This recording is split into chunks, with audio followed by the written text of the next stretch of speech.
Radio, a powerful form of media. But with the rise of the digital age, some might argue that radio is just a sidekick. Well, I beg to differ. For me, radio is still our hero, and I'll tell you why. Just look at me. I'm in my happy place. This brings back nostalgia, when for someone who didn't know community radio existed to experiencing and witnessing. I exactly know why radio is a lifeline for listeners, for it gives a sense of belongingness, comfort, and familiarity. My name is Vaishnavi, and this is how it all began. I was looking for some familiarity, a sense of community that reminds me of home, India. Moving to a different country and getting on with life is easier said than done. It's challenging. I missed my family, friends, colleagues way too much. I must say, sometimes I felt alienated, but mostly I was just overwhelmed. Time passed by and I enjoyed hanging out with my classmates, but I yearned for something reminding me of home. Family. But as they say, when you least expect things, they find a way to surprise you. And that's exactly what happened. Assignment given by Professor Brad made us meet Dr. Gloria Kamkar. After looking through her profile, community radio, India, journalism, radio presenter, these keywords just clicked.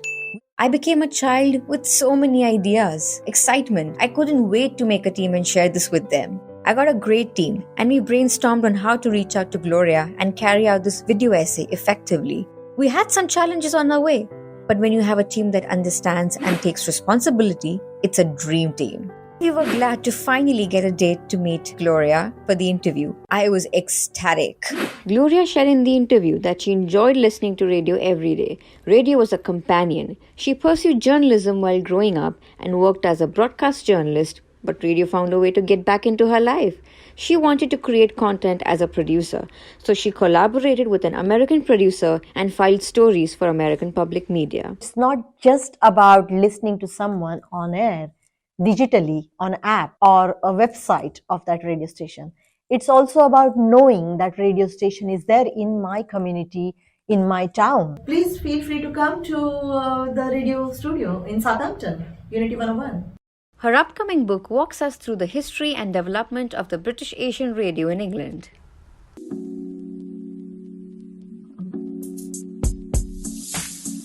Emotions are becoming more prominent in journalism today. Content is being created based on people's feelings, values, and identities. Is this likely to increase sensationalism and bias, or can this be used to create more engaging content? This would be answered after a prolific researcher and a lecturer from the FMC department in Bournemouth University has joined me. She has a PhD from the University of Leeds and master's degree in journalism and Arabic studies from the University of Leipzig, Germany. She has worked as a freelance journalist since 1998 for various media agencies in Germany, France, Egypt, and India. Let's look at India, where part of my research happened. Journalists in India have a different role, and if you take the sensationalist aspect away, some of these journalists actually fill the absence of engaged politicians, of people who care. So journalists take on the care work, and that inherently is emotional because they appeal to an audiences like Save the Tigers, Protect Our Girls, etc. So there are campaigns going on, and no one else is doing this in India so much, so the journalists jump in and do this. So that's where they employ emotions, they engage audiences consciously. And you see it in Brazil, you see it in Africa and certain countries. That's a different kind of journalism. Slum tourism, or ghetto tourism, is defined as a practice of travelers visiting poor urban areas in Brazil to view the impoverished conditions and more of the lifestyles of the local community. The research article titled Alternative Mobilities in Favela Tourism During COVID-19 Pandemic by Dr. Isabella Riga, who is an associate professor at Bournemouth University, sheds more light about the sustainable future of virtual favela tourism. I am Dr. Isabella Rega. I am currently Associate Professor in Digital Media for Social Change at Bournemouth University. My research has always been the use of technologies, digital medias to promote community development. I also worked a lot in favelas and slums. And I saw the richness of these places. All the organizations that are described in the article are organizations that before COVID were doing tours face to face. with COVID and the lack of, movement of mobility and the lack of tourists accessing, Brazil, Rio de Janeiro in general, well, any place in the world, two things happened. First, these community organizations happened to be without source of income. Second, they restructured themselves also to provide, because they are activists, so provide services and assistance to the residents in the favelas. But third, it was like a channel was, or their voice was, the volume of their voice was low to zero because no one was going there anymore. So how to keep people informed of what was happening in the favela, right? So that's how the idea of the virtual tours started.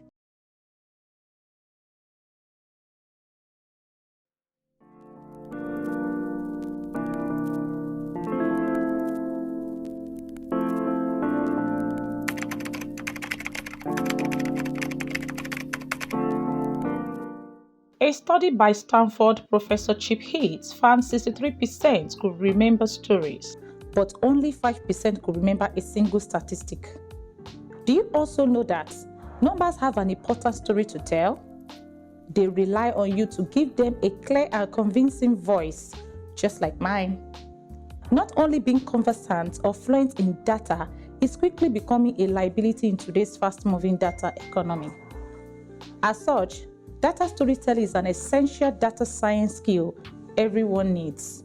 The phrase data storytelling has been associated with many things: data visualization, infographics, dashboards, data presentations, and so on. Too often, data storytelling is interpreted as just visualizing data effectively. However, it is much more than just creating visually appealing data charts. Data storytelling is a structured approach to communicating data insights, and it involves a combination of three key elements: data, visuals, and narrative. Now, let us dive into Professor Hennard's career as a researcher of data storytelling.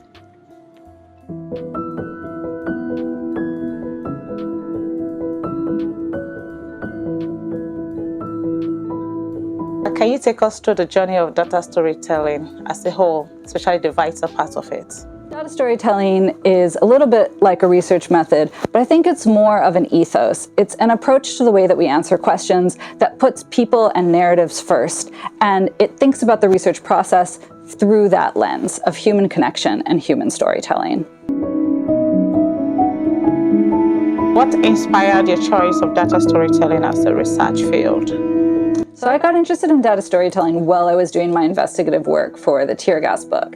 I realized that because there was so little known about tear gas and because it required me to do a lot of in-depth research and learn investigative methods, that really what I was doing was I was trying to tell a story, but in the process of telling that story, I had to do all these deep dives into all different kinds of data, from data on toxicity levels and pharmaceutical issues to data from people being injured and deaths, to data on arms companies, to international policies, as well as more qualitative data like testimonials from humanitarian organizations. Pulling that wide range of data together meant having to come with all kinds of tricks and techniques for being able to tell stories that would connect with people on the topic.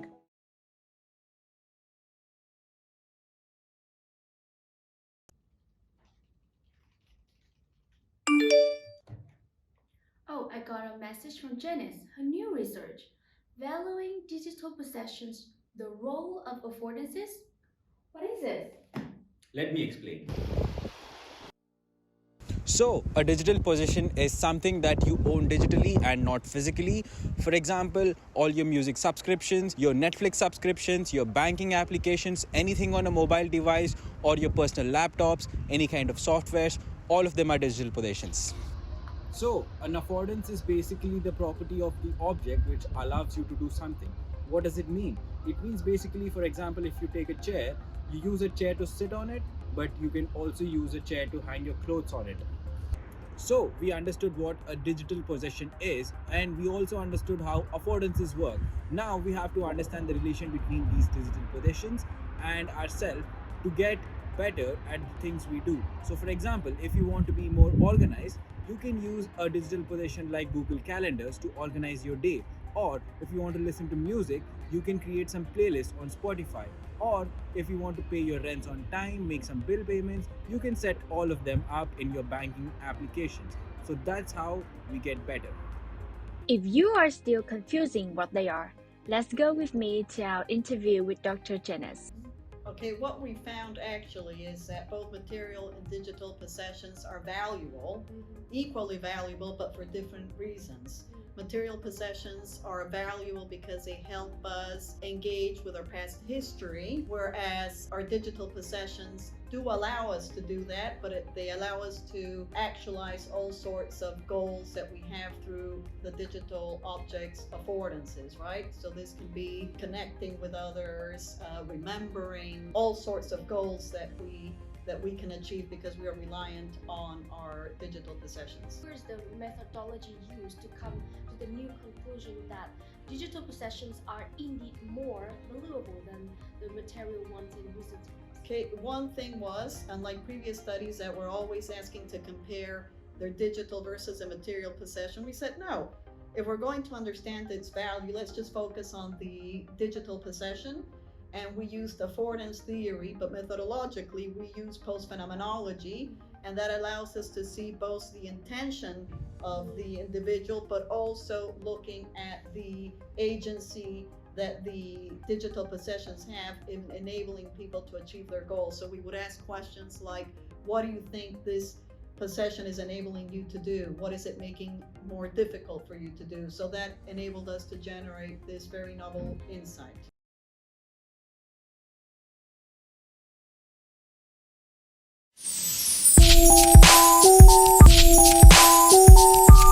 Hello, I'm Timmy, MA student of Media and Communication, Bournemouth University. I'm the presenter for this short video where we, the Veracious team, will be talking about ethics, trust, media literacy, engagement, and journalism education. On the face of it, news journalism is excelling in its classic duty to shine a light in the darkest corners and uncover the truth. But at the same time, journalism itself is mired in scandal as news organizations are fighting for survival and journalists are vilified as enemies of the people. Trust in news has plummeted in an era of fake news, disinformation, and manipulation, while the level of public discourse on social media is plumbing new depths. In the words of the former editor-in-chief of The Guardian UK, Alan Rusbridger, we would agree that we got into this mess when the publics prefer to call truth fake and promote fake news as the truth. The question then is, how can this mess be controlled? Dr. Karen Fowler-Watt, an associate professor of journalism and global narratives, a research team lead for journalism education in the Center for Excellence in Media Practice, and a BBC journalist, sheds more light on the subject matter through a peer research with Julianne McDougall titled Media Literacy versus Fake News, Critical Thinking, Resilience, and Civic Engagement. A qualitative research method was used whereby a workshop was conducted in carrying out the research, a project funded by the US Embassy in London, which brought together leading media literacy researchers from the United States and the UK with teachers, librarians, journalists, digital media producers, and young people in attendance. Working collaboratively in this way by bringing together academic researchers, news providers, and the new generation of media users. The project gives voice to young citizens to help media practitioners curb the dissemination of fake news. And the reason for that is, I think, quite often, and we quote various journalists within our research, leading journalists who often see journalism as the solution to the problem. But if people aren't engaging with journalism, or they believe that it's not trustworthy, how can journalism be the solution? So in that sense, it mars, to use your word, it undermines the whole. It's the core. It's the core of the problem rather than the solution. Let's put it that way.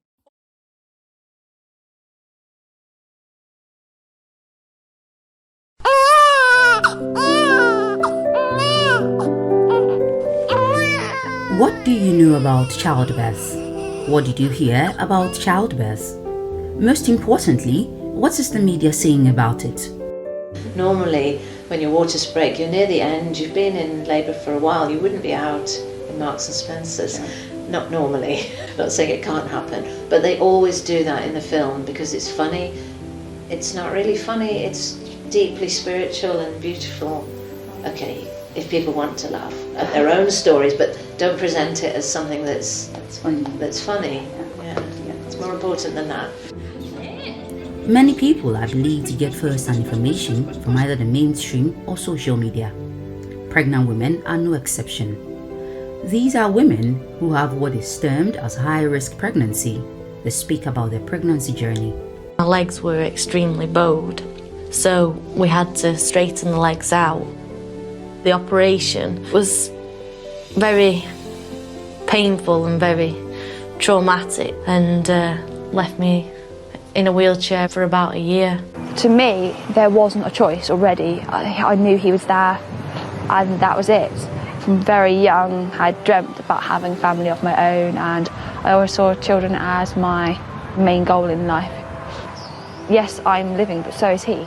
Professor Edwin Van is one of the researchers in the research Changing the Narrative About Childbirth, whose responsibility is it. He tells why it is important. Most women don't know about childbirth. They don't see childbirth, real childbirth, until their own birth. They haven't attended their sister's birth or their auntie's. Childbirth and that kind of labour process is a really long drawn, fairly boring, not in a derogative kind of way, but boring that nothing much happened. The labour is slow. Childbirth is indeed a physical task and experience which reduces energy and vitality and sometimes create problems for some women. An expert in midwifery at St. Mary's Maternity Pool, Gillian Island, shares her experience as a midwife over the past 30 years with the Alpha team. Generally speaking, as part of the narrative of a soap opera or show about childbirth, people really want just the birth. That's the peak moment of it. They don't particularly want to watch a whole natural labour unfolding because that's a long journey. We love being involved in that, but the media are only going to show the highlights, as it were, and I think that can sometimes it condenses it too much, whether it's relatively straightforward birth or an emergency birth. It's not taking into account the choices and decisions and support that goes along towards the baby actually being born, so it's a little bit out of context.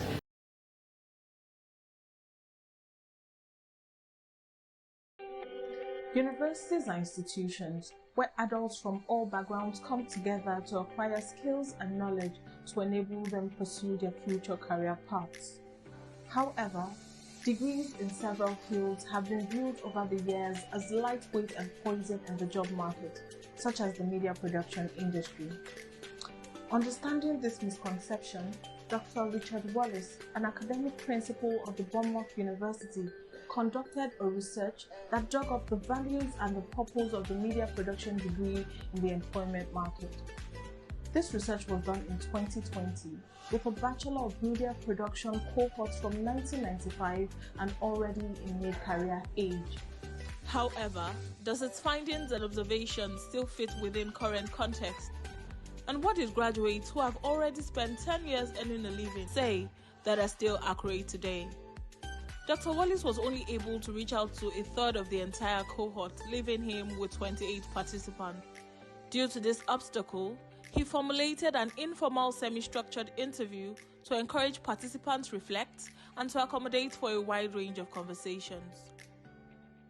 By that interview design and the tellers of research, qualitative method was used as exploratory data analysis to study the perception of graduates in the value and the purpose of the media production degree. So let's start digging into the differences in viewpoints between the two control groups: people who have graduated for about a year and the present students who have spent at least one term in the Media Production University program. From his chosen research method, Dr. Wallace highlighted the following observations. 1. Recognizing the primacy of transferable knowledge and skills. 2. The value of a practical program informed by theory. 3. Promoting teamwork and people management. And finally, providing work placement opportunities. Now let's hear from someone working in the professional field. If you're going to uni expecting that your degree is going to somehow be a magic ticket to get you into the industry, I think you'll be sorely mistaken. I think the degree should be a launching off point. One of the main ways I see people getting into the industry is through internships and just making a good impression. You know, I came into university as kind of an older student with this mindset of like, what am I going to get out of this, and am I going to get a job going out of it? And so that's why I had this really focused mentality in my last year of uni. So I think if you have that mindset and that mentality, yeah, there's probably a good chance you'll get a job.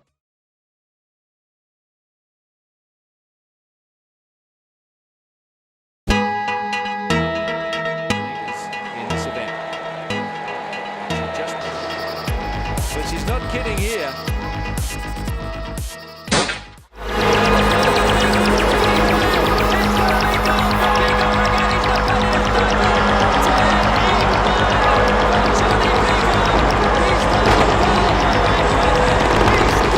Rio Paralympic Games held in 2016 touched a groundbreaking milestone by reaching to a global audience of 4.1 billion by broadcasting over 500 hours of coverage across mainstream media platforms.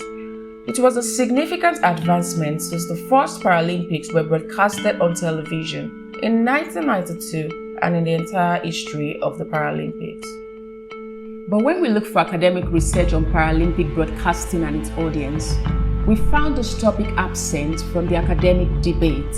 There's not much coverage, and that's pretty much the main finding of Paralympic studies. And that's because the first Paralympic were hosted in 1960, and it took 32 years for them to get their first television appearance.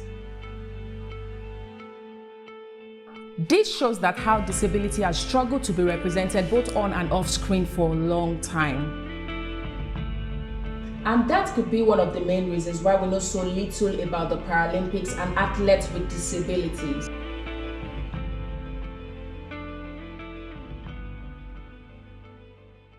Let's hear from Professor Dan, who has spent good amount of time in researching how disability sport are being represented in the media and how they are being perceived by the audience in the UK. This study focuses on very specific questions. Nobody had done this research before about who the audience was, so we started with a very basic question: who is the audience? Second and third questions, of course, relate to the impact of the Paralympics on attitudes towards athletes and towards disabled people more generally. Through these questions, the researchers wanted to analyze the impact of Paralympic broadcasting in terms of social change. Researchers conducted a national survey and focus groups to collect the data across the UK.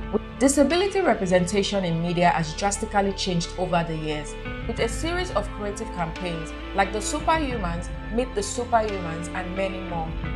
And this change could happen when Channel 4 took over the Paralympic broadcasting rights in UK from BBC. But what made Channel 4 different from BBC? One, the pure amount of coverage that they gave to the Paralympics compared to the BBC. Secondly, in terms of the disabled talent that they showcased both behind and in front of camera. Thirdly, the way that they talked about disability in a much more kind of open way. Consequently, Paralympic sport can prove to be a useful tool both economically and socially.